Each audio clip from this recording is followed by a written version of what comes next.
Hi, everybody, and welcome back to the Good Stories podcast. I'm Jody here again with Steven, and we have a full house today. We have our EP, David, here as well. Hi, David. Hello.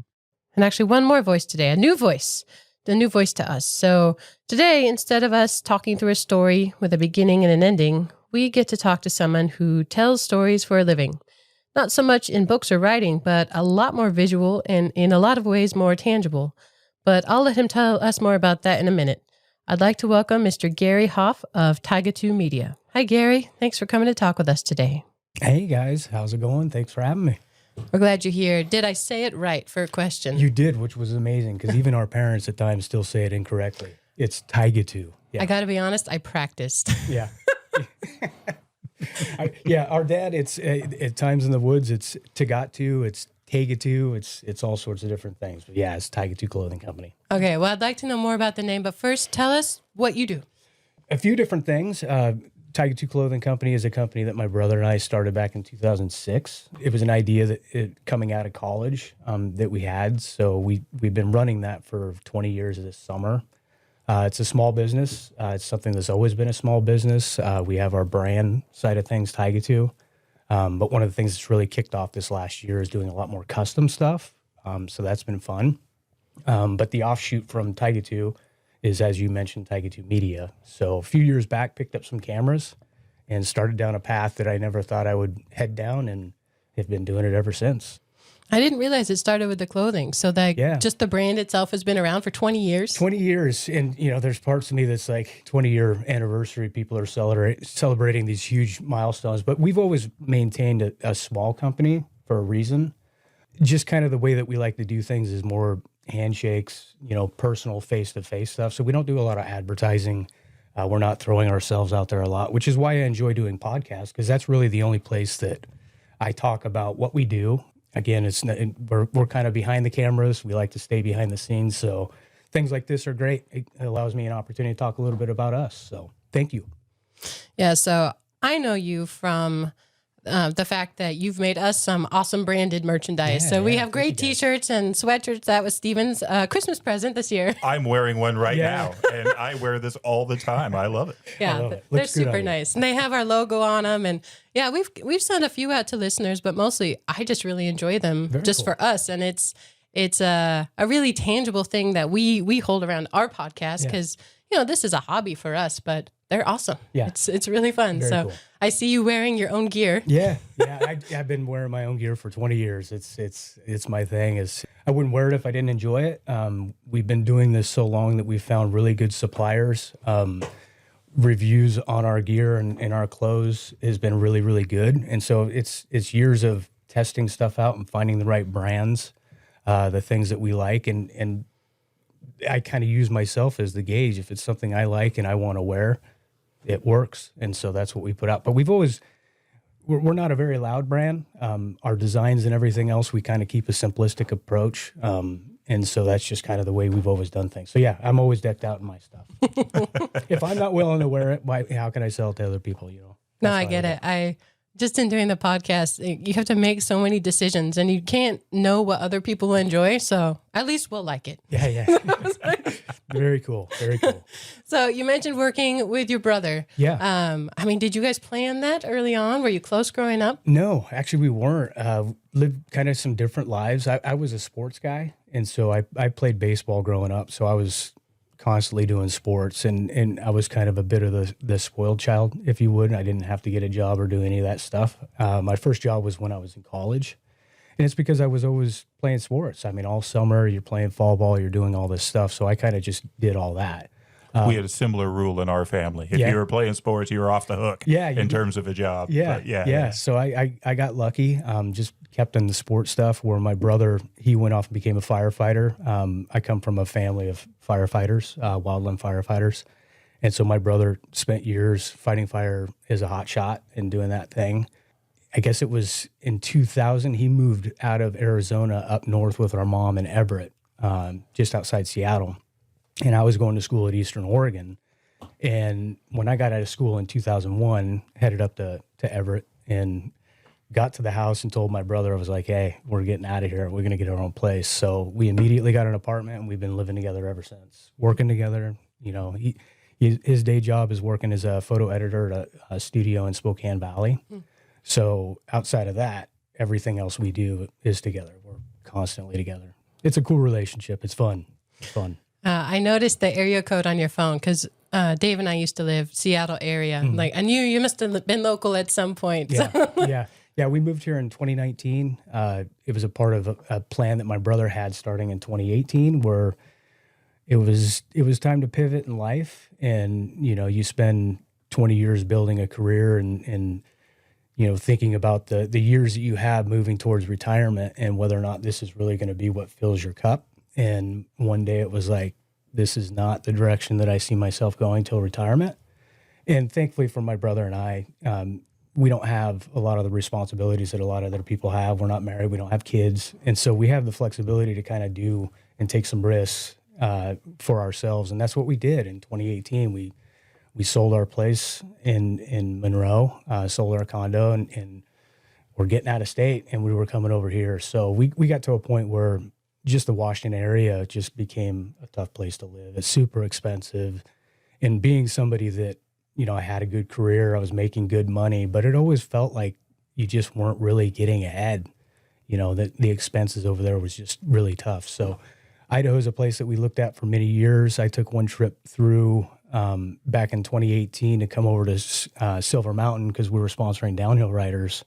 And the first time I went over the lake there in Coeur d'Alene, I told my brother, I said, dude, we got to go look at North Idaho. Yeah. And this is our spot. So that's how it started back in 2018 and came over in 2019. So we've been trying to keep North Idaho secret. I know. Stop. I know. I tell people that they love Spokane. It's an hour away. They love it. It'd be great. But. The thing that blew me away, so we grew up in a small town in Eastern Oregon in John Day. And so my childhood was a smaller community. And so sports and everything else, the whole town shuts down. And I just really enjoyed that way of life. It was simpler, wasn't as chaotic. We moved here in 2017.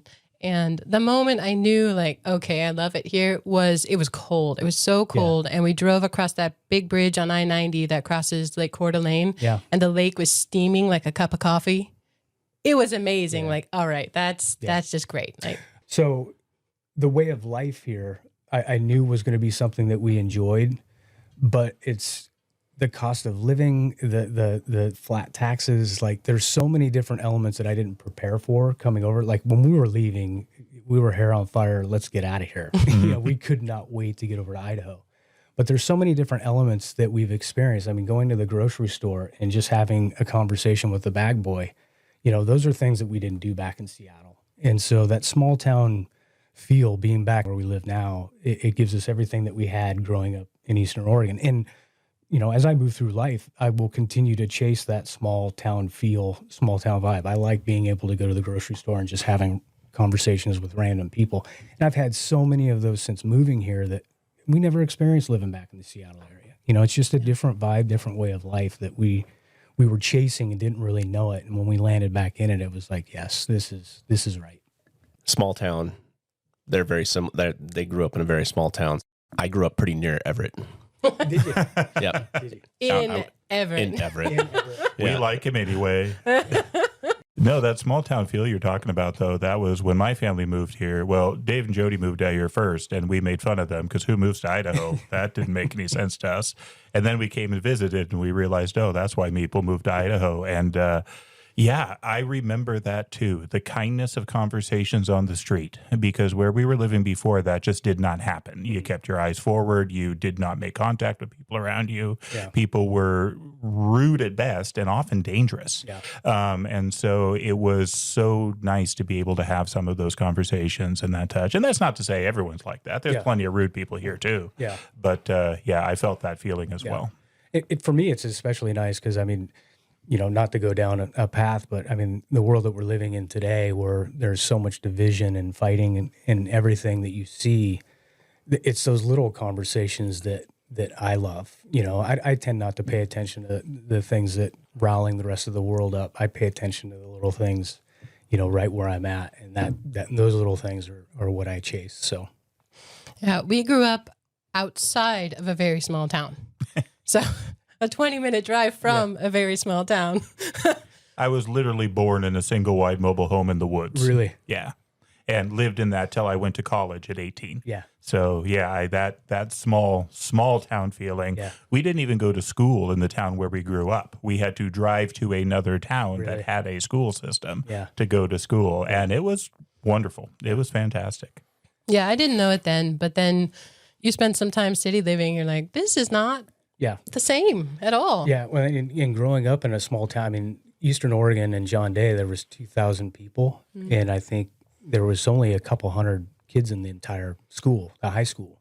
It has its pluses and minuses. I mean, when we were growing up there, all you wanted to do was get out. You know, you wanted to experience the city and you thought that's where everything was amazing. And you know, for 15, 20 years of your life when you're growing up and you're, you know, having fun and doing whatever it is, then you get into your 40s and you start thinking a little differently and you start slowing things down. And it's like, that's the period of my life that I really enjoyed, where I was happiest. And it's the whole reason why we moved here, was to chase that. And I understand this place is growing and there's people moving in and everything else, but it still maintains that small town feel. And I hope it doesn't come to a time where it gets too big that we have to go find a different little small place. But Idaho in and of itself is just an amazing state to live in.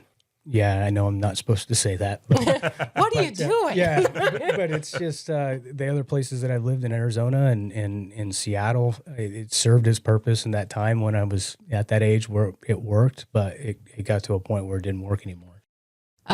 Just curious, do you remember how many kids were in your graduating class, high school? Well, so in Phoenix, there was, we had 2,000 kids in our school, and I want to say there was 600 or 900 in my graduating class. So I graduated down in Phoenix, in a big school. So I stepped into a 5A school. Okay. Wow. Dab in Phoenix, coming from You John played Day, baseball at a 5A school? Oregon. Yeah, I sat for a little while. I don't want to pretend that I was some big stud, but my junior year, I moved down there and had some issues with the coach. Just didn't have the look and feel that he wanted, and I heard it from friends of mine on the team. But my senior year, I just kept working, and it was a blessing for me, because when I grew up in Oregon, I was a good athlete and everything, and I was on varsity a little bit as a freshman, and then started as a sophomore and got honors, got awards and stuff for my play. And so there was a lot of excitement about going into my junior year. And then that's when we packed up and moved right before the baseball season, my junior year, to Phoenix. And it was because grandparents were getting older and, we had family members that we needed to be closer to. But when I went down there, I mean, coming from an environment that you were kind of the cock of the walk, I guess, if you could say, if you will. Not that I was a cocky guy, but I was a good player, and then you go into and drop into a situation like Phoenix where you're just a number. Yeah. And I knew right away it wasn't going to be something that was going to be given to me. I had to really work. And so basically my junior year was a wash. I didn't really play at all. But my senior year, I just kept doing everything I was supposed to be doing. And we had a guy that was a senior with me, but he'd been in the program, so he played. And so I sat basically most of my senior year until they gave me an opportunity, and then I just played. But at the end of the season, the coach that really didn't like me at the time gave me this Mr. Hustle award. And to me, it meant a lot, because I'd faced adversity. I stepped into a place where I wasn't going to be a stud, and I had to work for it. And here he is giving me this award that proved that I did it. So that experience in and of itself, I'm so glad that it happened, because it taught me a lot about, needing to push through and continue to work. And even though I didn't get the starting role or whatever, I did get to a point where I did start as we went into the playoffs, and it was worth it. So, but it changed how I looked at everything moving forward and how I handled things. It really humbled me big time. So it was good. It was a good experience. Man, good for you sticking with it, though. I think a lot of people would just give up. Yeah. And I mean, I could see it, especially a disheartening thing to go from really small to really big. But yeah, those are the things that shape you. Yeah. And you don't realize it at the time. At the time, it's the worst thing that could ever happen to you. I mean, we had a period where when I didn't make the team my junior year, my parents were trying to get me back to Oregon, and they were going to try and get me a hardship to live with my coach and allow me to play, because that's all I did was play baseball. But down in Arizona, I wasn't getting an opportunity. they wouldn't let me transfer schools. I mean, there was board meetings and everything to try and figure out how Gary can play baseball, and they wouldn't let me play. So yeah, it was tough, but tucking tail and running home to what's comfortable. At the time, I remember being heartbroken that I couldn't go back to Oregon. But as I sit here now, I mean, that made me who I am, having to sit in that and push through it. Yeah. So, and I got opportunity to go on and play college, which I never thought playing in Oregon. I mean, in that small town school in Oregon, not too many people get opportunities outside there. So by going to Arizona and sticking it through, it got me 4 years of college and got me a degree. So very, very thankful for it. Yeah. Just so you know, we had 80 kids in our graduating class. Yeah. I get it. I get it. I've been to the graduations at Grant Union with my brothers, and there's 60 people. And it's a very small gym and not a lot of people. The day goes much quicker. Now, my college graduation, it's much bigger. It takes a lot longer. So I'm in favor of the small ones. So when you left Everett to come this way was Tigatu. See, I said it right again. Yeah, yes. You're nailing it. Yeah. Was it already a thing, or was that after? Well, no, Tigatu's been around since 2006. Okay. So yeah, when we were coming over here, I had lined up a job with a company in Coeur d'Alene that was a supplier of mine with a company that I worked with back in Seattle. And so my brother and I quit our jobs and just started working on preparing our condo to be sold. And so we got that listed up in 2018. It had an apartment, very bare apartment that my brother and I were in. It basically had 2 bean bags, our TV, and then my heat press and all the stuff for doing my business. What else do you need? And see, that's my brother and I are definitely on the same page. We don't need a lot. We're not very fancy guys. We're very simple, and we like to keep it simple. And so, like I said, the apartment was an airbed, my press to do T-shirts and my computer and stuff, and TV, dip bar. I mean, we had our weights, and it was very, very basic. But at that time, I had a plan where I was coming over, and I'd been in communication with the company that I was going to come work for. And I'll never forget, I was working on T-shirts in my apartment, and my brother was out in the front room, and it hit me like a ton of bricks. And I just walked out to the room, and I looked at him, and I said, I don't think I'm going back to work. And it was at that moment we sat down and we had a conversation. It was like, okay, if we're going to do this, then we're just going to invest in ourselves, and we're going to focus on ourselves. And it was such a freeing feeling knowing that I wasn't going to go get right back in a cubicle. But it can be scary at the same time, because it's a big risk. And so we took that leap. We invested in ourselves. We bought camera gear and just started traveling around and teaching ourselves how to do it. So coming over here, yes, Tigatu was always a thing. It became even more of a thing coming over here because we were even more invested in ourselves and what we were doing, stepping out of line, if you will, because we were over here on trips looking at land. We were going to buy land and plop some trailers on it and build, and I was going to go back to work. Like, we had some real plans of what we were doing over here. But that all kind of changed when it was like, yeah, let's just go see what we can do. And that's what we've been doing ever since. So. All right. Well, tell me about the name Tigatu, because I got to be honest, when Dave first told me about it, and it's before I'd met you, it sounded like the Mugatu, from Zoolander. It took me a while to shift away from Tugatu. Tigatu. Yeah. So Tigatu stands for Tim, Gary, and Tucker. And Tucker was the third business partner with us coming out of school. We played baseball together. Kind of our brainchild idea. He was a part of it for a number of years, and then wanted to do something different, wanted to go get married and have kids and do some different stuff. So he stepped away, and my brother and I maintain it. So yeah, Tigatu is Tim, Gary, and Tucker. Okay, got it. Even though Tucker's not a part of the business today, the name will never change. It's always going to stay. He's always going to be a part of what we did. So. I actually had a question written down, like, if there was a moment when you're like, this wasn't just a hobby, this is what I wanted to do. But I feel like you just answered that. Like, you were just packing up in your room. Yeah. I was doing T-shirts, and it just hit me that, I had enough money, and we were doing good. And so it was like to think about not going to work when that's all you've known since you got out of college. It's a very weird feeling, but freeing, to not have to set the alarm. And, my brother and I, we were in that apartment for 8 to 9 months before we moved over here. And every Tuesday we were at Mod Pizza having some pizza. Like we had these routines, middle of the day, just you can do whatever you want. It was such a really cool experience, Now we've gone back to work since then. He's, like I said, a photo editor, and I'm doing consulting work for the company back in Seattle that I worked for many years. But it's fun. It's challenging. It's what we're doing. Yeah, I think different people thrive in that or not. So my work schedule personally is very flexible, but I have a lot of responsibility. And I think for some people, they want that like structure. Yeah. If you go sit at your desk, that's where I work. But mine's not like that. There's pieces, and we do a lot of work with franchising. And there's so many different kind of franchise companies out there. And so it's just always so diverse and mixed, and it's an interesting thing. And I don't think it would suit everybody, but man, if you are a person who likes flexibility, to have something that doesn't just suck your soul, it's such a gift. Well, and I got lucky. Well, it was COVID that provided the opportunity for me, because I left the company in 2019. And then when COVID hit, they came to me and asked me about doing consulting work. And I told them I can only do it on a part-time basis because I'm running 2 companies now, and even though they're not huge and whatever, they're at a point where they take my time every day, and so that's my priority.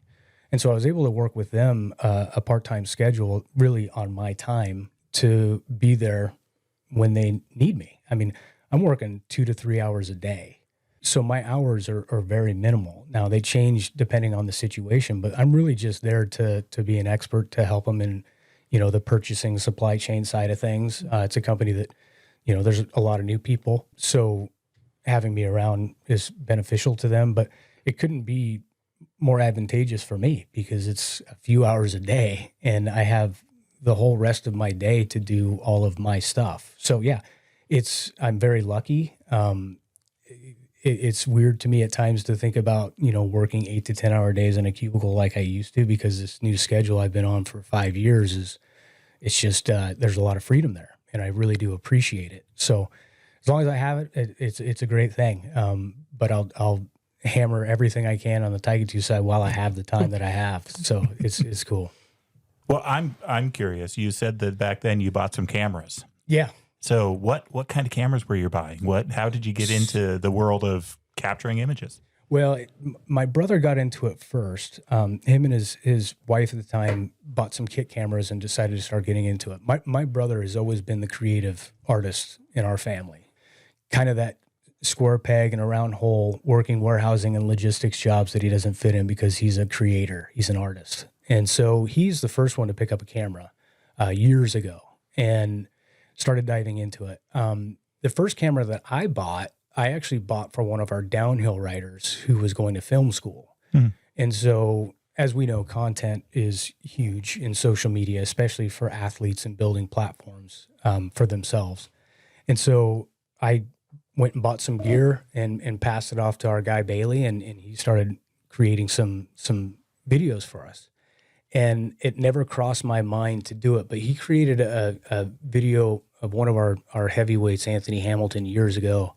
And I'll never forget it. My brother and I were in the apartment complex, and this is a shout out to Bailey, but we were in our apartment complex before we moved over here, and he sent us this video, and we're watching it in the middle of the courtyard.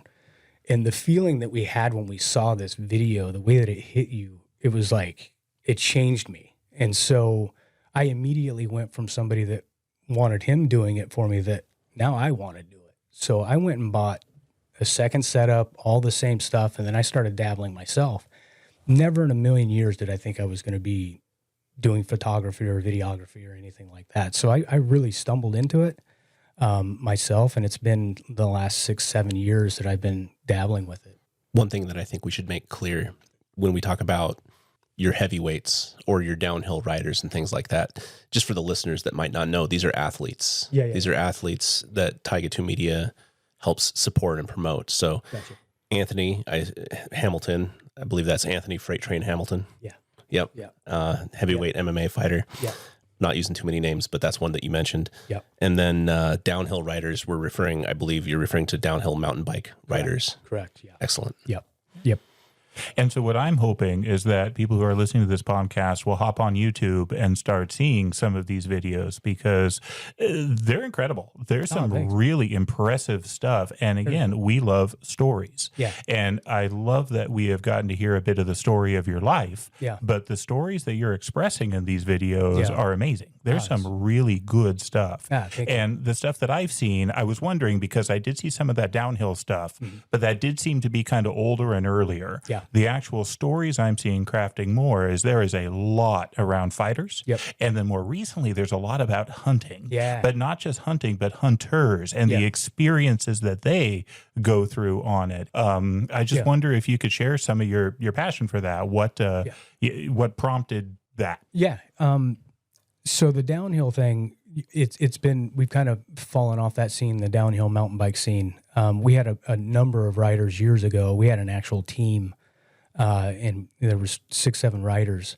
But as those kids grew up, they found other passions and they started moving away from the sport. And it wasn't something that, early on, we do work with a lot of athletes across MMA specifically, and downhill mountain biking, motocross, stuff like that. But in downhill, it wasn't something for us. The scene is amazing. Being on the mountain for the weekend with all these amazing people is a ton of fun. But we kind of had the athletes that we had at the time, and as they started phasing out, so too did we. It's a lot of traveling to go to all the races and stuff like that, but it just kind of on its own started phasing out. And at this point, we have one guy, Dylan Brown, who's one of our pro riders that is getting ready to kick off his season. Actually, he's kicked it off in Tennessee, I believe, a few weeks ago. But he's the last remaining rider that we have. Where we spend most of our time is in MMA. And we've been doing that since 2012 and sponsoring athletes, doing walkout kits, signature tees for fighters. So, they get portion of the proceeds, that helps with their camps and everything else. And recently the hunting stuff has kicked off because it's always been a passion of mine. I've been hunting and fishing with my family for, since I was a little kid. The one that I put out recently, and the name of it is called In Our Bones.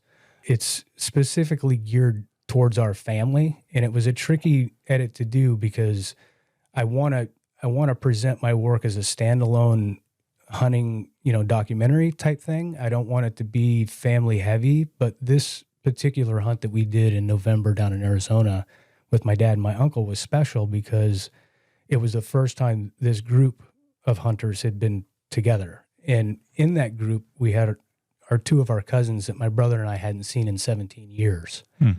And they are incredible outdoorsmen, hunters. They guide down there, but it was the first time that we've been able to combine our camps. And it was interesting because we haven't been real close through the years with our cousins. And so going into it, there's a thing about a hunting camp, like the synergy it can be thrown off, even if you're family or not. If you're not in vibing with the group, it can throw the entire hunt off. And that's the way hunting is.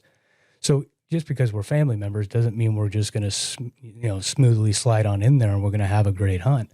So there was some apprehension going in. We didn't know how it was going to be. But from the moment we landed, the way that team worked and went through this hunt and experienced the things that we experienced, and leaving camp, the emotions after seeing cousins and having this whole thing, it completely changed us. And I don't mean us as just my brother and I, but everybody that was in that hunt. And, recently we were together with family due to the passing of an aunt of ours, but being able to be around the rest of my family and share what that experience was for them seeing that video, it was an experience for the whole family. And so I heard a lot of comments about how nice it was to see the cousins together. Like there was a lot of enjoyment that the uncles got out of watching the cousins do their thing in the woods. And so, yeah, long story long, hunting is going to be a bigger part of what we do as far as storytelling goes going forward. I'm looking for opportunities this year to get out more fishing, hunting, doing that sort of thing. But it can be tricky because in order for me to really tell a good story and cover things the way that I want to, I need people that play with the camera. And I know that's something that is difficult for a lot of people. It's why I'm never in front of it, because it's uncomfortable, and I get that. So it's very easy for me to be on this side of it. But for me to really tell a story, I have to have people engaging. And that's what was really cool about that hunt was I wasn't sure people were going to be cool with having cameras around because it can be a little weird. But immediately I saw people were comfortable with it, which takes my anxiety level and eliminates it and allows me just to sit in the scene and capture everything that I need to capture because the story will come out of that on the back end. And so when you can tell people on the other end are comfortable with it, it just flows. It just completely flows. So yeah, I know I'm just rambling on, but no, that's exactly what I want to hear because I really enjoyed, let's focus on that piece for a moment because I really like so much about it. And I think there's a couple different groups that a story like that can really touch. I mean, one are certainly the hunters, right? The people that know what it's like to go to elk camp, hunt camp, and to experience that. And this is a story that can resonate with their own experiences. Yeah. But I'm not really a hunter, which is weird because I grew up in the woods. Right. Elk walk through our front yard. I've lived in Western Washington, Alaska, and North Idaho, and I don't hunt or fish. People look at me like I'm crazy. But your story is so good for someone like me who gets to experience what people get out of hunt camp. Yeah. And so the march through it, the preparation, the packing of the cookies and biscuits, the having to prep the rifle the one time before firing, the discussion between the personalities, and then the picking, are we going to take this buck? Is this buck worth it? Or are we going to do another one? Yeah. And then the emotional payoff with the shot, which is something that as a non-hunter, I've never really experienced. I mean, that's not, sometimes you wonder, why do people love this as much as they do? But there was none of that was performance for the camera. That was an emotional, almost a spiritual moment for these men during that hunt. And that came across really strongly. Great. Now, a couple of thoughts I had as I was watching through it. I don't know how much you worried about the fact that everyone was wearing camouflage and you're in a visual medium.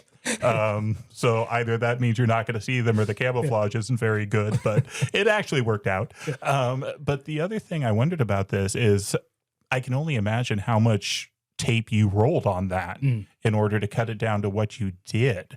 Do you enjoy that process, that selection, that piecing together in order to tell your story? I do, especially when I know that I've captured enough. The thing is you just shoot. And for me and what I do, there's always got to be a story. It doesn't matter how big the edit is or how small the edit is. I have to tell a story. And that's why I feel I'm not great at like little hype reels and stuff like that are real flashy and poppy and stuff like that. I like documentary style things. And it gets me in trouble at times because I can take things that shouldn't be that format and make it that format, which makes it very difficult for me. So I force myself to try and create this story that maybe we don't even need a story. Just do a 30-second hype thing, So I really enjoy when I'm at something and I know that I've shot enough. And as a videographer, I don't know how others do it, but as I'm shooting things, I know the story that's going on in my head. And so by the time you're done with an event, you know what you've shot. And the best experience for me when you hit that flow state is when in your brain, you know what you've shot and you already know how you're stitching it together. Now, the hardest part for me in what I do is music selection. That was going to be my next question because you've got a wide variety. I was pleased to see Chris Ledoux show up at least one point. And then a lot of others I didn't recognize. So please go on. Yeah, it's, I mean, I at times for a project spent 8 hours looking for the right music, and when it hits you. For me, anybody that has a passion that they fall into and get into that flow state can understand what I'm saying. But when you are in your work and 3-4 hours pass, or you look up and it's 4 a.m. and you don't even realize it, but you're vibing with what you're doing, and the music is the biggest part of any video that I do because that in and of itself has to tell a story. One of the coolest things that I've heard recently. So when I put out that hunting video, I did it right before Christmas. So I dropped it on our family because I did a family version that has 8 more minutes at the end of it where our uncle in camp, our Uncle Kevin, he's a jokester. So he's always doing skits and creating these plays and different things. And so we had this deer hunter's ball at the end of our hunt. And so he created these menus, and it was based on what meals we had left. And he was our waiter. And so we put on this whole skit. One of the coolest things responses that I got back, I dropped that video at Christmas, and thankfully pockets of my family were all together for the holidays. And so we had aunts and uncles with cousins. And so different pockets of my family were able to watch this all together. And my sister sent me a text, and she said, it's all tears here. And she brought up that my dad mentioned when he was watching the video, did you catch that song during his portion of the hunt?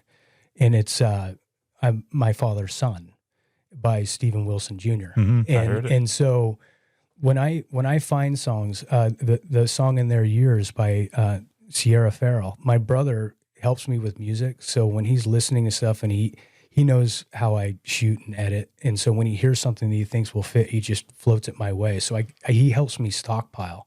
The 1 year that dropped in was, I dropped that in the section where I'm showing off my cousins and stuff, and we're talking about the years that have gone by. So music selection, again, is the biggest, one of the most important pieces for me, because even though a viewer might not realize it, the music is what's tying all that stuff together, because I can put a video together with the right soundtrack, and the impact that it might have for someone can be felt. But if you take that same thing and strip the music away, it's gone. It's completely gone. And boy, in your fight videos, that's clear. Yeah. As you watch through those ones, the music adds a level of emotion and the level of involvement that just would not be there without the soundtrack you put to it. That's cool. I appreciate you saying that, because it's a real focus for me. And it's something that I don't know if people, I mean, obviously that may not do videography don't understand it, but something as simple as music selection can lock me up for hours. But it's very important that it be right, because it has to hit that emotion. And the other thing, this is just me going off all the things I enjoyed about what I was watching, is you don't just overlay music, though, and that's always there, because you contrast it with silences and with spoken word and with dialogue. You split that up very effectively. And so going back to that last longer hunting video you did, the scene where, is that your father who is saying the hunt's over?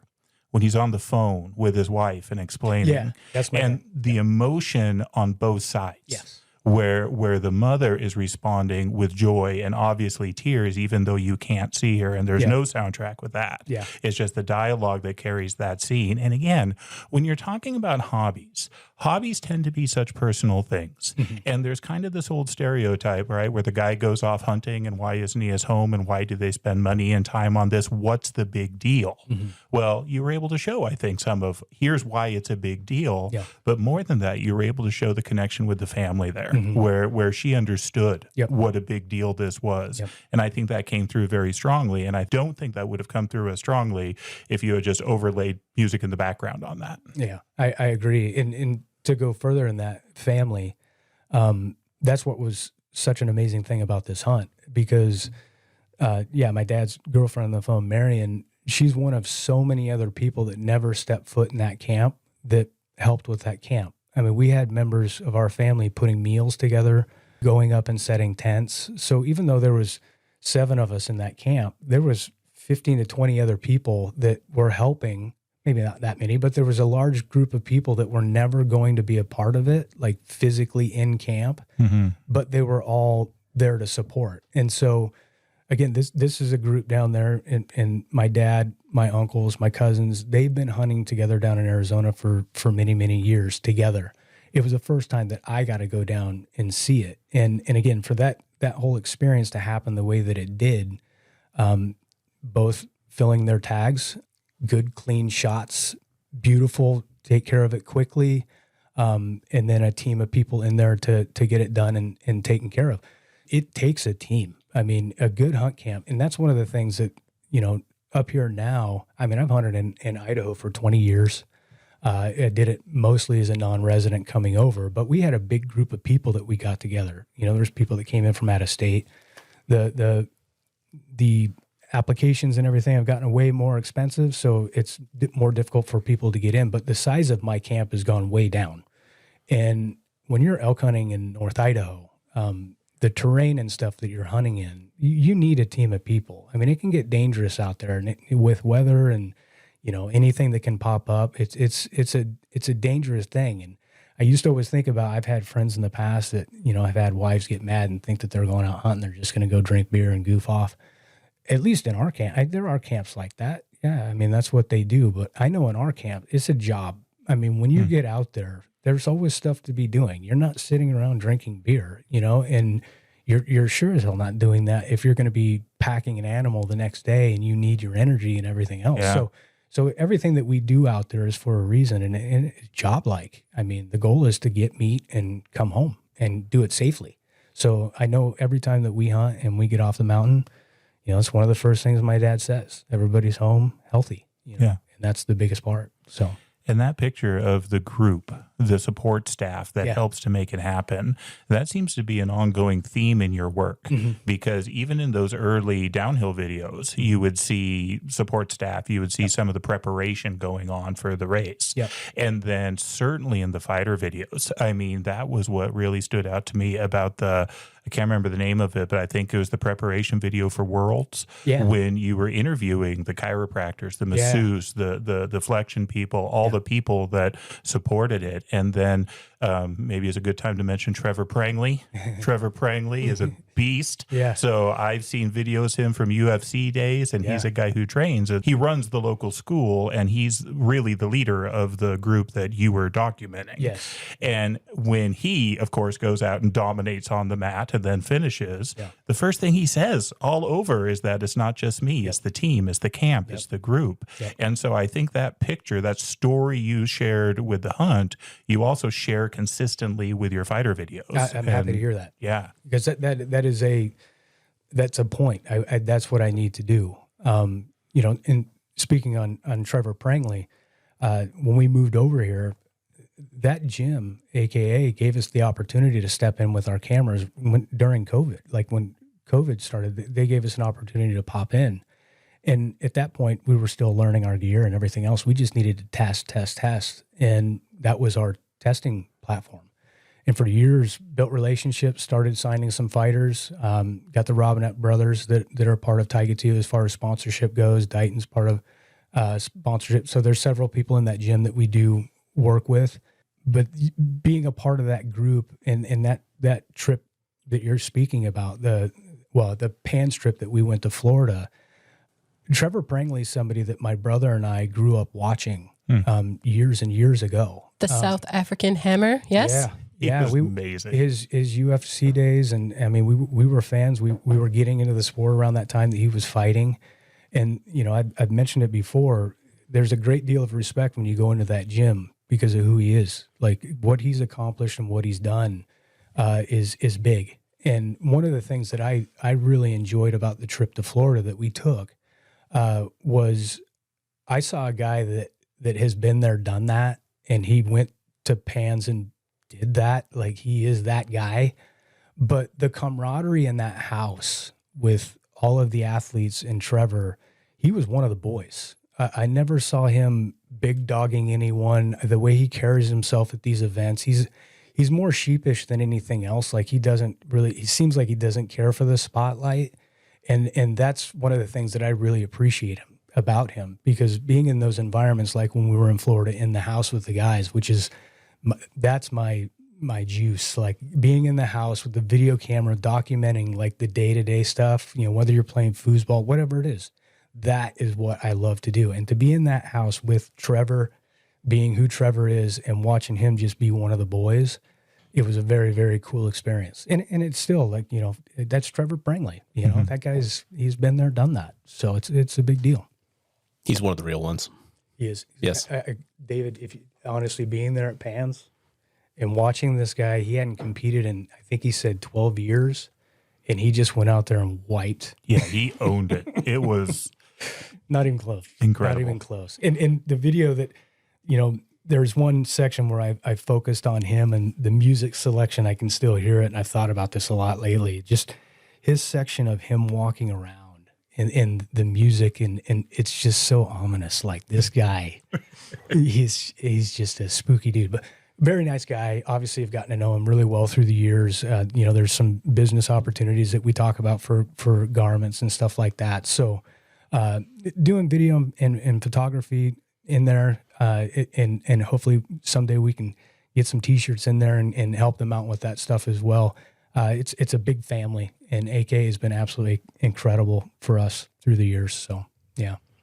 It's funny. I feel like I just need to mention grappling. So we are not a grappling podcast, but it's such a part of life in my family. Like between wrestling and jiu-jitsu, there's not a week that goes by I do not personally grapple. Do you? I don't. That's one thing that my brother and I talk about. I mean, there will be a day. I'm super interested in it. But it needs to be something that I know that I'm going to commit myself to. Yeah. When you're around fighters and jiu-jitsu practitioners for 12, 13 years, they really help you eliminate your excuses that you want to create for whatever. So you can't BS these people, and so I never try to. I've always been honest about it. There will be a time that I get in there. Right now, I'm just solely focused on it from the outside as far as somebody that really loves and respects the sport. The athletes, I couldn't have more respect and admiration for the work that they put in. The world champions that came out of AKA a couple of years ago and went down to Worlds and won a bunch of titles and stuff. I was there and watching them prepare for that. Yeah. And that's one of the things that is not lost on me, and it really hit me at Pans. And I told Trevor this, I get to sit in that gym and videotape and watch all these people do their thing. And then when you get to go watch them compete against other people from around the world, it showed me that what I get to sit and watch at AKA is a bunch of savages. And I equate it to, the only thing I can equate it to in terms of my sports experience is baseball. And when you're in the on-deck circle, you're swinging a weighted bat. And when you go to the plate, you get that weight off. Mm-hmm. And I've always looked at the AKA group as they sit in that gym and they're swinging weighted bats.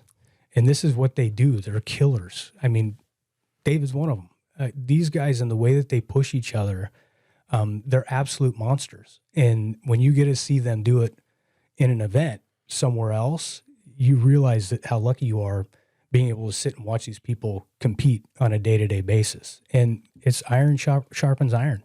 And proof's been in the pudding for that gym. They've really done some amazing things. I mean, world championships through MMA and jiu-jitsu have been popping up the last couple of years, and there's no question why. They put in the work, and I've watched it for years. World class. And It's funny, Steven was a wrestler in high school. Yep, mediocre wrestler 30 years ago. And he loved it. And I remember going to those tournaments, and they were just eternal. They took forever. And I didn't know what I was watching, and I didn't care for it. I didn't understand what was going on. Yeah. And can we just say singlets are weird? So still are. But as I've gotten to more familiar with it and actually seen a little bit of strategy, again, I'm an observer on the outside, but the confidence it gives people, like I'll watch the kids jiu-jitsu, and the confidence those kids have coming out of it once they figure out some things, it's amazing. Yeah. Truly. And the UFC MMA world was, again, confusing to me. I didn't understand any piece of it. And so partly it's through your videos as well. Like watching the fighters prepare, it's amazing the work that they put in. Yeah. So like the tertiary world to the UFC and all that, there's things I don't care for, but what the fighters do, I mean, they sacrifice a lot. They put a lot into it. And so it's admirable. And I think it's worth telling that story about how much work they put into it. It doesn't just happen. It's not just two guys in a ring, right? They've been training hard. Yeah. And one of the biggest differences we've seen in the sport through the years, again, like I said, we got into it in 2012. And back then, the sport was different. The people weren't really chasing careers. So if somebody had a fight, after the fight, they took the next few months and got fat and whatever. And then when they'd sign a new contract, then they'd go back into a camp. Well, nowadays, that's not a thing. And if you're handling your quote unquote camps like that, then you're not going to go very far, because the fighters now, they're training every day. There is no camp. So if they have a fight lined up or not, they're training as if they do. So the sport has changed quite a bit, and they are really, to your point, sacrificing a lot. I mean, we have fighters that have packed up and left the only gym they've ever known to move to a different state for better opportunities. So yeah, the sacrifice is amazing. And then you look at the physical toll that they put themselves through to improve. I have massive respect for it. You know, as a guy that played baseball and that was my sport, I was a mainstream sport type guy. Yeah, a huge respect anytime I get a film, any sort of mixed martial arts, anything. So let's take that as an example. When you're trying to tell that story for a fighter, I mean, presumably you've been hired to promote what they're doing, what they're going to do. But what's kind of that story running through your head when you're recording? Like, what are you trying to convey? It really depends on where we are. Let's say mixed martial arts in and of itself. Where are we in a camp? How far are we from a fight? Do we have a fight? Are we trying to sell a T-shirt? You know, it just depends on what the purpose is. The thing that I really get into is fight weeks. So anytime we have an opportunity to travel with a fighter and really shadow them, that's what I'm in it for. That's what I love to do. I want to tell stories. I want to be a documentarian, and I want people to look back on these videos someday, and hopefully they all go higher and they've got other more important people filming them. But if they don't, I want them to have something that they can always look back on, because again, what these people are doing is incredible to me. And these people, specifically in mixed martial arts, they are looking at life and tackling life in a way that most people don't. They are doing the hard stuff. They're not talking about it. They're doing it. And so, you know, I've always used the analogy, you need to do 5 push-ups, do 10. You know, I've been around these type of people. You can't be around the Jesse Brocks and the Ricky Steels and, you know, the Trevors and the Dightons, all these people that they don't mess about with life. They're not making excuses. If they want something, whether it's be a trophy or whatever, they're going to put in the work. So my brother and I, we have just saturated ourselves in being around these type people for the last 13 years. And again, you lose your excuses very quickly when you're around these people, because there aren't any. It's get to work. I don't really have anything to add. I just, every single one of those fighters and individuals, they have good, I mean, they're such interesting people. To your point, they're not normal. Yeah. And in the best way. In the best way. Yeah. Right. But good clarification. Yeah. But if I use the word normal, like, I guess I mean average. Yeah. Right. And that's my experience. Just being around folks like that is I think you've expressed it really well. It just takes away your excuses. Yeah. It really does. And I often sit back and I know I'm not special. Like when I look at what some of these athletes are doing and the way that they're pushing themselves, I'm nowhere near what they are. But there's a lot of things that I've done in my own life that I pull on these people and what they're doing. We all make excuses from time to time. You know, case in point, you initially brought up this podcast and I was immediately on board. And as I told you, it's because we don't take opportunities to talk about ourselves very often. We like to make the focus other people. And so I was immediately on board. And then a few days go by and I started thinking about the premise of your podcast and how that's outside my world, because I can't even remember the last time I read a book. And so I started panicking, and I mentioned to you, I was like, I don't know, I'm getting a little apprehensive because I don't know if I can bring anything to it. But ultimately what I love to do is do just this, sit down and chat, have a conversation. And I knew that's what it was going to be about. So hopefully it doesn't go too far into the action sports and away from, you know, the premise of your podcast. But this is the stuff that I enjoy doing, is sitting and just chatting and taking advantage of the opportunity to maybe speak a little bit about us. Well, we don't do that very well. We have brought up the action sports multiple times in our podcast. There is jujitsu in Beowulf. Yeah. Go check out Beowulf. Yeah, I mean, this has been a recurring thing. Arms are torn off. But it does speak to, again, the story. I mean, so one of the reasons we love good stories is because they express things about the human condition. There's things we can learn about life. Yeah. And so that's what I think we get from these stories of these fighters. And again, I was a mediocre wrestler 30 years ago, but it changed my life. Yeah. It changed who I am. Yeah. I have this theory that especially young men should all get beat up fairly regularly. Yeah. Because otherwise, everyone you ever meet who's just arrogant and cocky usually has not been beat up. Yeah.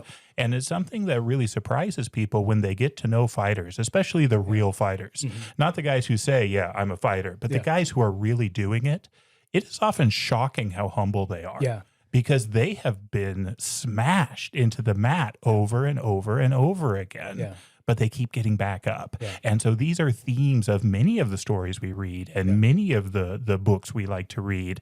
And so I'm glad that these stories are being told in this medium that is more available than some of the books that people don't necessarily go into. Yeah. So that's one of the things that I'd like to say. And one of the reasons that I am, other than you're my wife and you're my brother-in-law, these are the stories that shape us, right? So I don't really see anything, when you really think about it, that different from the story of the fighters, right? Yeah. Watching them live their life the way they want to live it with no excuses. Yeah. Watching them overcome adversity. And then I go read books, right? Or hear Jody and Stephen talking about books, and it's a lot of the same stuff that you see in these stories. The stories that shape us is people overcoming massive adversity, people either removing their own excuses or having them removed for them. And it's, what do you do now? Yep. And so these are the stories that shape us, and that's one of the things that maybe doesn't get said on the podcast too much, but it says it on our shirts: stories that shape us. Yeah. I read that on a shirt somewhere. Yep. So it's a common thread, and you use the word chasing, and I like that. I'm chasing those stories that shape us. Yeah.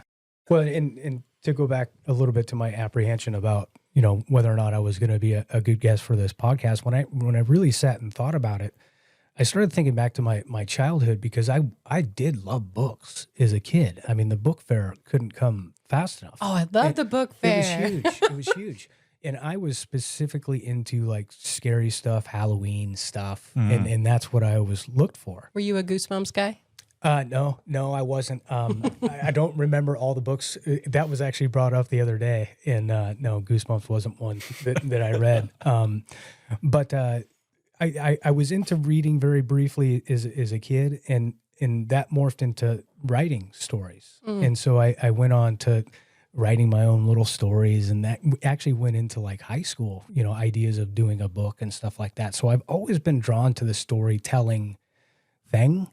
Never really knew it. Like I said, I didn't know that I wanted a camera in my hands, so that part of my life was just non-existent for 25 years until I put a camera in my hands. And then the whole storytelling thing came back. So as I was thinking about this podcast, it was like, well, no, that all makes sense. Even though I didn't read a bunch of books, growing up, books did play a role for me at a very young age, which, like I said, morphed into wanting to write stories. And now here I am at 48 wanting to shoot stories and put them together. So it all does tie in. Yeah, I agree. And part of what we do, or what we try to do with this, is tell a variety of stories. So that's across time. And we tend to do older ones that people might not have heard of, might not have read in school or something, because they just haven't heard them, and there's such good stuff in them. Yeah. But it's amazing to me that everybody tells stories. Yeah. You sit around with your family or a friend, and that's what you're doing, is sharing stories about your day, about your life, about your hobbies, experiences. And to me, like, we do have that stories that shape us on the t-shirt, because it's meaningful to me personally that people do have stories to share. And I have been shocked how many people think they don't have a story to share, and they get nervous at the prospect. And I think part of that is because it's personal. Yeah. If you're telling your story, like you've been sharing with us, that there's some personal aspects to that. It's true when we go through these books. It's a personal thing. I get apprehensive every single episode. Ask David. Every single time. Every time. But it's part of the process. I get it. But how does our creator tell us what he needs to tell us? It's with stories as well. I mean, they're integral to the human experience. Yeah, and I think there's so many ways that stories can be told. So, you know, when you start a podcast, you have to pick a channel. So I had to pick books. Stories isn't a channel. But honestly, think how people absorb stories now. It far more often it's video. Yeah. Video, you know, a lot of video content, audio content as well. But it's not just picking up a book. A lot of people I know don't read books. Yeah. And so that's part of what we can do, because I can read very quickly. So can Steven. She's faster. Yeah. Only a little. You retain it more. But that's something that we're able to do and share stories that people might not already know. Yeah. But I love the idea of having more people who make stories in different ways. So, you know, all these people with these passions, these hobbies, that's part of what it is. They're telling a story, at least to themselves. Yeah. I think it's all just very personal, but really wonderful to share. Yeah. Yeah, and let's be clear, this book thing has only been a trivial snapshot of human existence and experience. I mean, we tend to default to books, like you say, and I love books. I don't think there's any secret or doubt about that. But many of the stories that I know because of books were not originally written down. Right. They were told. Yeah. They were spoken. They were developed. They were experienced. And books as a medium of information has only been a relatively recent thing. And when books are gone, storytelling and the stories will still be there. So we can sometimes get a little pompous and elitist about books, and we shouldn't, because stories exist in their own right, whether they're on paper or not. I hope when you tell people about this, you tell them, you don't have to read to come listen to what we do. Well, when you had mentioned someone else had come on and talked about a book from their childhood, I knew it wasn't going to be all about that. And that's why I was excited about it, because I enjoy these opportunities to just sit and chat and let the conversation go where it may. This is no different than me being at the grocery store and having a chat with the bagger. Like people you wouldn't normally chat with, that's the stuff that I enjoy and I love it. Yeah. All right. Well, you brought up a book. Which one was it? My book was The Monster's Ring. Oh, tell me. I don't know this one. I don't know this one either. I know, I'm excited. It's a children's book. I think I was 7 or 8 when I got this at the book fair. And I actually had to sit and think, like, again, there was a lot of books and stories and stuff from my childhood, but I just couldn't remember them. You know, the two things that I remember, number one was The Monster's Ring. So I immediately got on Amazon, went and found it. But the other thing was one of the short stories that I wrote after I kind of stopped reading books and started writing my own little stories. Those were the only two things that stuck out. So I immediately got the book the next day, and I had to tear through it and read it real quick and you know, remember what it was about. But yeah, it was fun to go down memory lane and remember that old story. So it was cool. Would you tell it to us? Yeah, so it's a kind of a bummer story because it's about a kid that's being bullied in school. And he's being bullied at home in the sense that his parents don't really listen to him much. His dad just comes home from work and talks all day. And his mother just babies him. He can't do anything wrong and just babies him. Everything's everyone else's fault. But he's got this bully that he can't shake. And he's trying to ditch this bully one day, and he somehow gets lost in this fog bank and ends up somewhere in town that he's not familiar with. And there's a street of all these old shops, and only one of the shops is open, and it happens to be an old magic shop.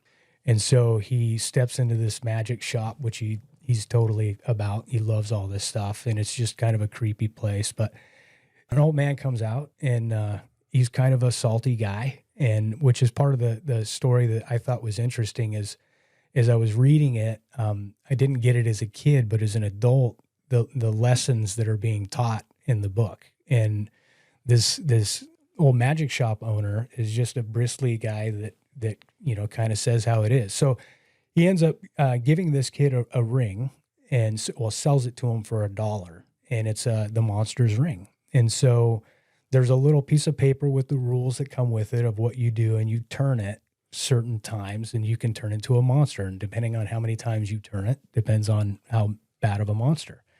So this is the greatest thing to this kid because Halloween's coming and he can't wait for Halloween. He's all excited for his costume, and he just ends up going down this path of different situations where he's using this ring, and every time he uses it, there's a different issue with turning himself back. And so we go along this story where he has his ring and he does his thing at school for the costume party, and everybody's blown away and having a good time. And then there's a bonfire that night. And so Russell is the main character. He's there at the bonfire, and he happens to see his bully being bullied. And so he decides he's going to help his bully. And so he turns into his monster and he takes it all the way to the top. And so he goes and deals with these high school kids that are messing with Eddie, his bully. And so they end up becoming like friends and everything else. And the story kind of works its way through. But the thing that stuck out to me was, the kid, as most do, they push the limits and they don't pay attention and they want to go further and further. And he ends up taking it to a point where he can't reverse it. And he's trying to get his way back to the magic shop so he can figure out how he can turn himself back. And the way that the old man was speaking to him is like, that's your fault.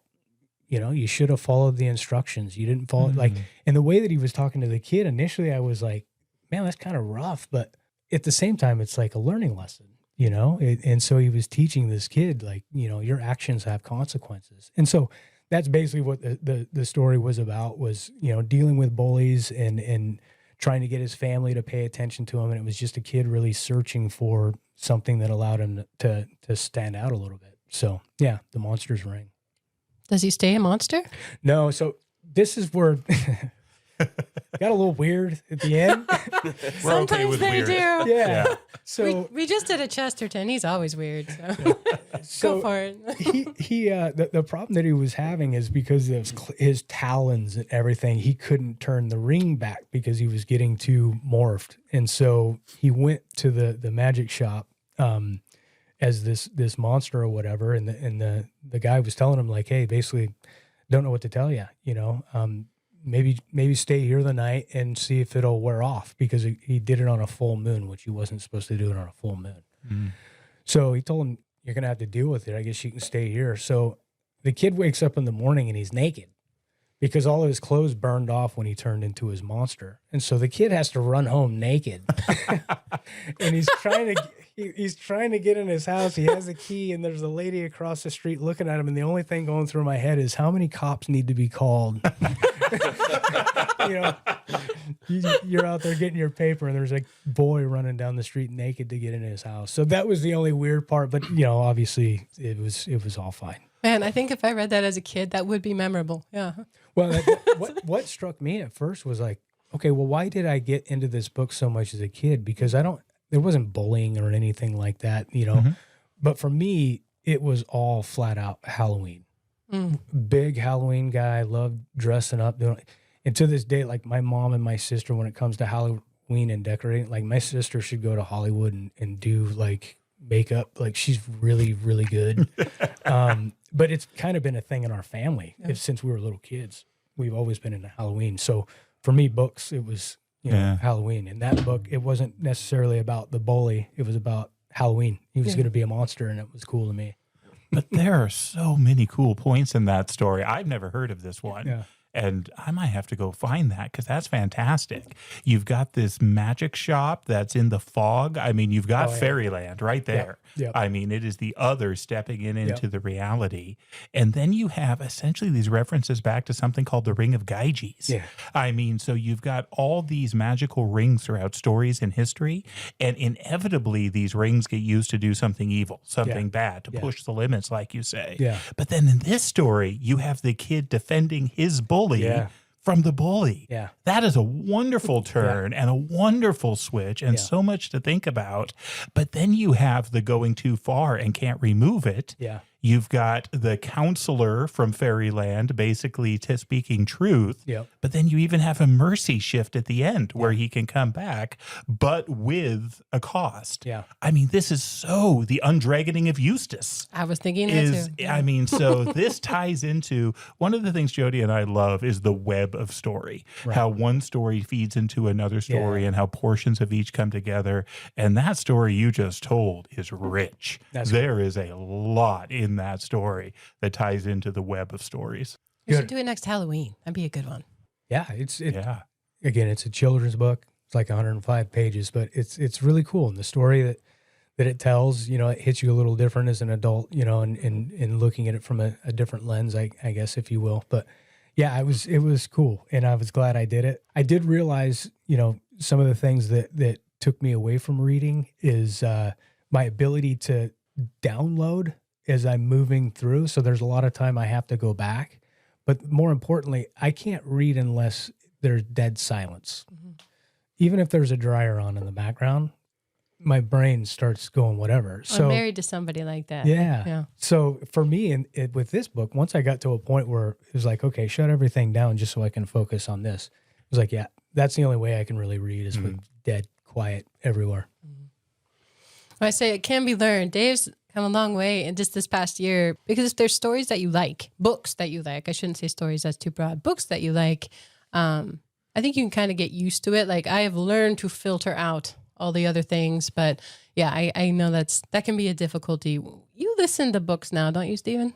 Oh, I do audiobooks all the time. Audiobooks? Yeah. Audiobooks count. Yeah. So if you want to be a reader, but reading is not something that you can physically do, if your eyesight's poor, if you just don't have the time, if you're easily distracted, throwing on an audiobook while you're doing the dishes or mowing the lawn or working out, it is a great way to get through literature. Yeah. And especially if there's literature that was just kind of too hard to get through. The example that struck me with this is I listened to another podcast with a guy called Bishop Barron. So he's a Catholic podcast, but he was talking about how he read through Brothers Karamazov, which is a thick old Russian book, and he couldn't do it. He could never quite finish it. But then he got the audiobook and he was able to go through it and really enjoy it.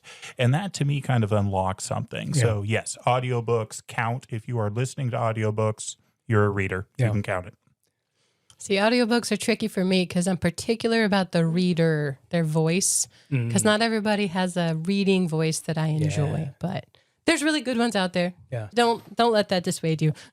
My brother's big into audiobooks. He's been into that stuff for as long as I can remember. Driving home from work and he's audiobooks constantly. So yeah, he's big into it.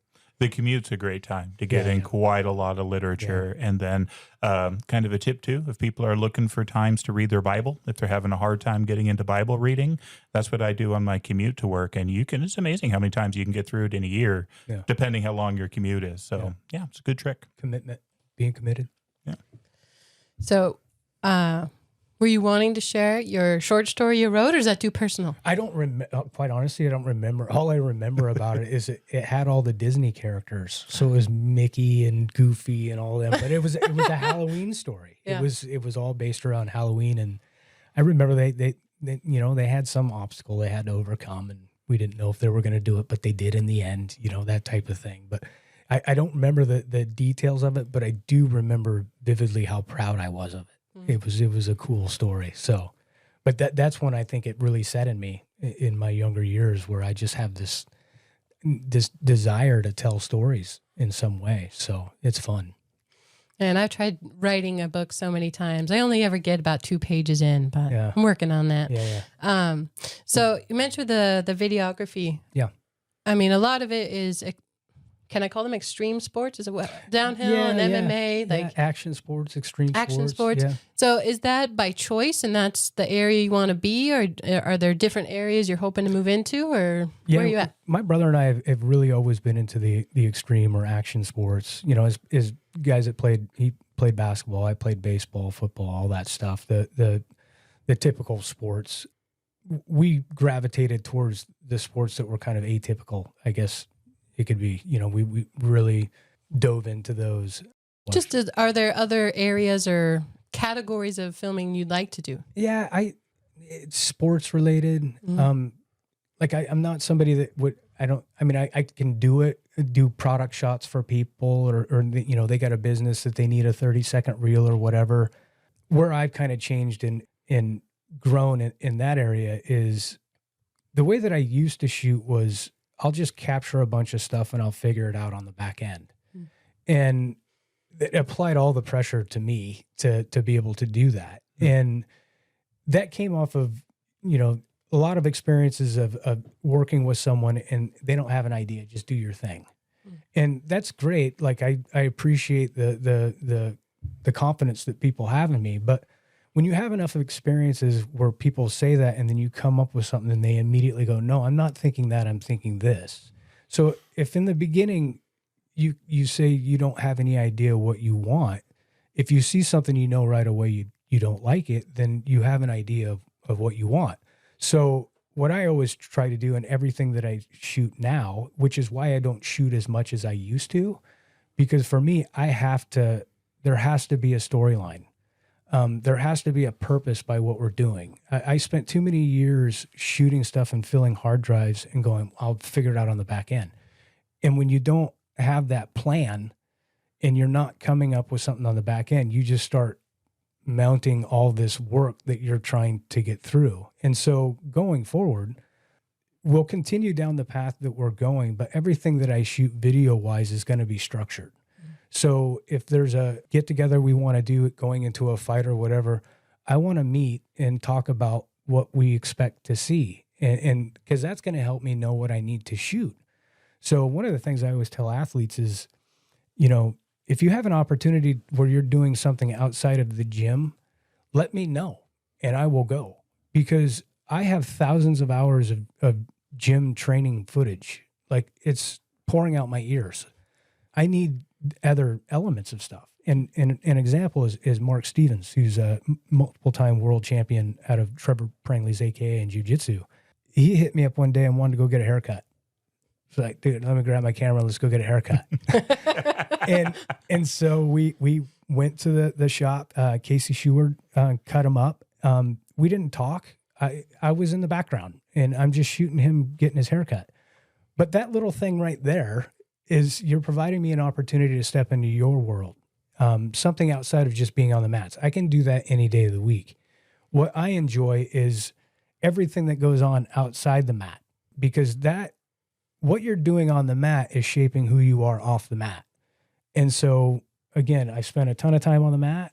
I want to spend some time off the mat and getting to know who you are, because there are people like Mark Stevens that has a hell of a story that needs to be told and will be told, because he's somebody that faced a lot of adversity, and regardless of whether or not it was self-inflicted, he faced a lot of adversity. And when you see what the last 3 or 4 years has been for someone like Mark, and the work that he's put in, he's out there winning world titles. And so it's a hell of a story. It's one that needs to be told. And those are the things that I'm looking to do. Find those people. Let's come up with a plan and see what we want to put together. And let's let people know who you are and what you're doing, because I have a great deal of respect for it. But I think a whole lot of people out there as well would also have a great deal of respect for it. So those are the stories I want to get out, and we'll be looking for, the people that want to get their stories out as well. But it's a two-way street. And again, I don't push it because I'm the one that gets to sit on the other side of the camera. So it's very easy for me. But when I do get somebody that wants to play and have me there to document the good, the bad, the ugly, and they're absolutely on board with it, then we just hit that flow state and we put it together and let the thing tell itself. Have you ever done any power lifters? No, almost did. There was that would be great. I'm a big fan just of powerlifting in general. It's so fun. Like, man, I've watched like the road games and things. Yeah. They're so interesting. There was a girl, I can't remember her name, a couple years ago out of AKA that was power lifter. Mm-hmm. And she hasn't been in the gym. I've lost track of her, but she was somebody that we always kind of had an eye on, that we wanted to kind of pay attention to a little bit, because again, totally different area that I don't know anything about, but I do know that the people competing in that arena have put in work. Yeah.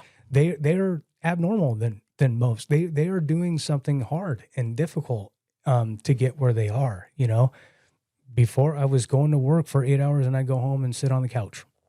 You know, these are people that don't do that. I mean, they are working and then they're working. And so there's just a huge respect for that. Those people are warming up on my Max, basically. Like, Yes. Yeah. Hey, at least you have a Max. And I watched some of those downhill videos. That was named Dylan Brown this morning. That looks so terrifying to me. I mean, just going down an uneven terrain on a mountain bike, but fast. Yeah. I mean, it's amazing. Yeah, we so one of our riders, Cody Clark, he's also a motocross guy, really good dirt bike rider. He has gone to some fights and watched some of our guys, and he told me, he said, these guys are nuts. They're absolutely crazy. And I told him, I said, they have a referee. Like, what you guys do is totally bonkers. And to that point, a few years back, one of our riders, Bailey, who's the guy that I got camera equipment for, is a really great videographer now. Bailey Villalobos Media. He's out of Seattle. He's really, really good. One of his last seasons racing, we were at Tamarack in central Idaho, and Bailey was coming down the course, and my brother and I always split up on the course. He goes in one direction, I go in another, so we're not shooting the same stuff. And so we were split up, and when you're on the mountain and you go to races, you know race order, you know where your guy's coming, and so you can know when to be ready. Well, when the race order is coming through and then you skip your guy, there's a problem. So the rider behind your guy comes down and your guy doesn't come down, there's a problem. Well, my brother hit me up on the phone and let me know Bailey took a crash and it wasn't good. He came around a corner and he washed out and he went chest first into a boulder. Oh. And they got him off the hill, but they had to life flight him to Boise. And he'd punctured lungs, lacerated spleen, kidney. He had some stuff going on, internal bleeding. And so they flew him out of McCall. My brother and I got in the car and drove straight to Boise because this was the first trip that Bailey's parents or a parent hadn't been on the trip. So he rode with my brother and I. And so his parents weren't around for the first time. And so my brother and I got to Boise and we walk into his room and he's sitting there in his riding pants, no shirt on, eating ice cream. He's like, "What's up?" So he did some damage, but they credited his physical condition and the condition he was in for it not being a lot worse than it was. And he recovered really quickly. But the point being, downhill riders, and when you're on the mountain, on the course, watching these guys and girls, it is certifiably nuts. They are crazy. And the obstacles they have in their way, the rocks, and it's so unforgiving if you go down. It's really hard to watch. And so when I weigh the two of them, like I said, Cody Clark, no way would I ever do MMA. Like, you got to understand, downhill ride, that is so much more bonkers than MMA. I love how each thinks the other is nuts. Yeah. Man, that guy's crazy. Yeah. Well, and Cody Clark's a guy that, I mean, he jumps hundreds of feet on his dirt bike. He rides a dirt bike like it's an appendage. It's absolutely incredible to watch him ride. And so when you see somebody speaking like that, it's like, you need to watch video of yourself, man. You're crazy. We went mountain biking just a little bit recently, but I learned that the brakes on my bike, they squeak. So you're going down the hill and it's just screaming the whole way. Yeah. Would have made for terrible footage. Yeah.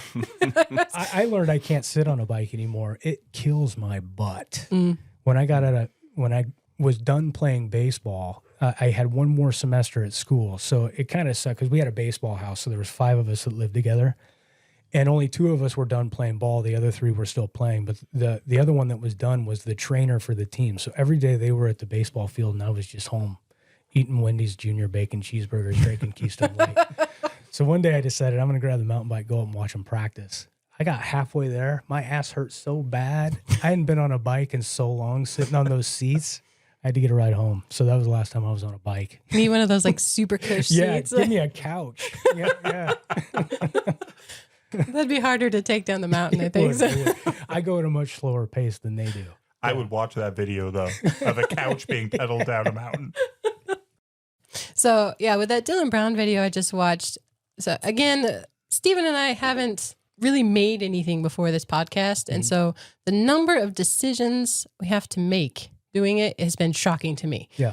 Most of them are unimportant, but you have to choose the song at the beginning. For us, we just have a little audio clip, right. what's the vibe of that sound, or even just planning what to do next. Cause there's, thousands, millions of options. Yeah. Even where you guys stitch things together, like, is that just something that you get a feel for and you choose? Yeah. Or do you have a method to the madness? Most of my method, again, it all surrounds around the music. The track has to be right, but if you'll notice, when you watch my videos, like transitions are on beat drops and things like that. So where you transition from clip to clip is important, and if you do it on the right beat, that's how it flows for me. So in my music selection, it depends on, again, the story. If we're doing a pump up, there's a fight, then I need something with higher beats per minute. Like we're gonna flow and we're gonna amp this up a little bit. If it's something more cinematic or whatever, then you're going a completely different route where beat drops and stuff like that are not that big of a deal. But to answer your question, everything that I do in video revolves around the music. The music is what stitches it all together. I can have the story through the clips, but the power of music, when you're watching those clips, it changes everything. I mean, it takes it from being a visual thing to an emotional feeling, and it's the music. So everything that I do in my videos is around the music. Mm. Yeah, I noticed even your fonts and things. So once you make something, you just notice more often, like all the little things that you had to choose. Somebody had to pick it. So it's interesting to me. Yeah. Thank you for checking out some of the videos. They were a blast. And giving me your feedback. You guys are people that I have a great deal of respect for. Your intellects, you're very intelligent people. Thank you. And Wow. to sit back and give feedback of what you caught in my videos is cool, because that's done on purpose. It's always cool when you're doing something for a desired effect that you're hoping it hits, and it doesn't matter if it hits with everyone, but to know that it hit with someone is really cool. Mm-hmm. For instance, in the hunting video, there's a part where we're getting into my uncle's buggy and we're going out for the day. And when you hunt, you wear a thing called gaiters around the bottom of your pants to keep your pants from getting caught up and whatnot. And it's a funny story that members of my family were asking, well, what was that about? So when we get in the buggy, my dad asks if everybody's got their gaiters. My Uncle Kevin slams his glove down and says, I got my right one. I don't have my left. Well, people that hunt know gators don't come in right and left. But the story there, which, again, most people aren't going to get, but there's a few of them that watched it that it just tickled to know that they got it. That story comes from, so my dad would come up and hunt every year. And every year that we'd come out of camp, gear gets spread in everybody else's stuff. And so somehow I ended up with all these pairs of gaiters. And I started getting irritated because I only had lefts. So every one of these has an L on it. I'm going, why do we not have any? Something's off here. And so I had a conversation with my dad. I'm like, Dad, you need to go through your gear. I need to find out where all the gaiters are. I'm missing all my rights. Okay, Gary, yeah, I'll go through them. He calls me a couple of days later and he's like, Gary, I got to thinking about it. Do you think that could mean large? So that part in that video, there's only a few people that are going to get it. A lot of people won't understand it, but the little things like that, and when you know that you've tried to do something subliminal or whatever, and somebody gets it, thank you. It's cool. Well, thank you for making the stories. Yeah. I really enjoyed watching through them. And Jody and I have talked a lot. I mean, as we do this podcast, it's usually just her and I sitting in this room talking to each other. And we hope other people enjoy it, but you never know. Yeah. When you make something like this, you just make it and send it out, and people either watch it or don't. Yeah. So thank you for making what you do and allowing it to be out there for us to watch. I appreciate it. And I appreciate everyone around the area that is provided some exposure for my brother and I, and provided us opportunities. Moving over here was one of the best decisions we could have made. Salt of the earth people here. The gym, like we talked about a little bit, AKA, has been tremendous in getting my brother and I, our message out. really value the people in the area. Thanks to everyone that supports us, continues to support us. We look forward to continuing to grow and helping and sharing more stories. So thank you guys for having me on. I really appreciate it. And for the clothing, again, I am wearing a Tigatu sweatshirt right now. I have a T-shirt that I wear anytime I'm representing good stories. So thank you for making the clothes. Of course. They're some of my favorite stuff. Yeah, I love it. I enjoy working with smaller companies and things like that. One of the things that through the clothing side of things, whenever I do custom, there's this idea that people have to buy hundreds in order to save money. And people sit on boxes of stuff. What I really love doing on the custom side is doing small run things and making sure that I am set up at my place to get you what you need when you need it. 10, 5. I love doing that smaller run stuff. So thank you guys for coming to me. I appreciate it, and we'll continue to help you however you need. Thank you. Yeah, all credit to Dave for reaching out on that one, because I assumed, like, what are we going to do with 100 shirts, you know? Yeah, no, we don't do that. So. Yeah, the small batch thing was really useful and truly Steven's Christmas present. Yeah. Very cool. It looks good. When those came in, those green ones, those look really good. They are cool. Really good. All right, Gary, one last thing. If people want to look you up or your content, where should they go? Yeah, we are located everywhere. Number one, our clothing company, you can find us at Tigatu.com.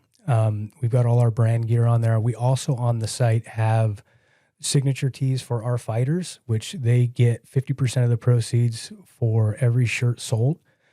So that benefits them in their training and everything else. So those can be found on the website, but also through social media. We have our Instagram, Tigatu. That's for the clothing company. And then Tigatu Media is for all my videography stuff, which I also have YouTube page, which I really kind of started working on a little bit more this last year, trying to get more content. Like I said, getting outdoors more, finding any opportunity for events to shoot and get stuff on there. I really want to focus more on the YouTube channel this year and getting things out. So yeah, Instagram, YouTube, on Facebook. I don't spend a ton of time there, but those are the best places to find us. Yeah. And then my brother, I do got to give him a shout out, Moonhead Media. He runs his photography business independent of my videography.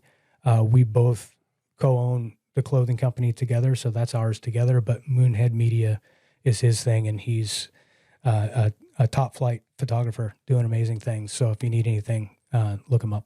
That's Moonhead without the A, right? Yeah, Moonhead, MOON.HED. So awesome. He's an Instagram, and he also has a Smug Mug page as well. So yeah, hit him up. And Tigatu is TIGATU. Correct. Tim, Gary, and Tucker. Thank you, Gary. And with that, we'll turn the page, and we hope you join us for our next chapter.